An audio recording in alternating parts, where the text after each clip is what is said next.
শুরু হয়েছে বাংলাদেশ জাতীয় দলের ক্যাম্প।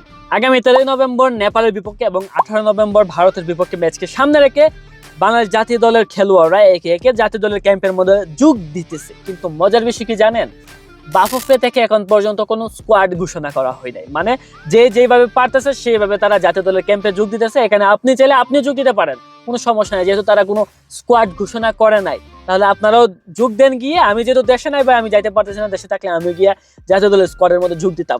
তারপর আর একটা মজার বিষয় কি জানেন, আপনার জাতীয় দলের ক্যাম্প শুরু হয়ে গেছে, কিন্তু এখন পর্যন্ত আপনার জাতীয় দলের হেড কোচ জনাব হাভিয়ার কাবরেরা দেশের মধ্যে নাই। সে তার ডিউটিতে আছে স্পেনের মধ্যে সে ডিউটি করতেছে। 2 দিন পরে আসবে সে দেশের মধ্যে, আমাদের বাংলাদেশে আসবে তার ছুটি কাটাতে।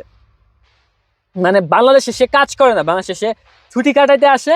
ছুটি কাটায় শেষ, একটা ড্র করবে, ম্যাচ হারবে, তারপর চলে যাবে আবার স্পেনের মধ্যে, সে ওইখানে গিয়ে ডিউটি করবে। ভাই বাফুফের এইসব ফাজলামু, এইসব ফাতরামু ভাই কোনোদিন শেষ হবে না। আপনি আমি যতই বলি আমরা ফুটবল ফ্যান, আমরা ফুটবলের জন্য জান দিয়ে দেই, যত চিল্লাপাল্লা করি, বাফুফের যতদিন পরিবর্তন না হবে, বাফুফের মন মানসিকতা যতদিন পরিবর্তন না হবে, ততদিন বাংলাদেশের ফুটবল চেঞ্জ হবে না।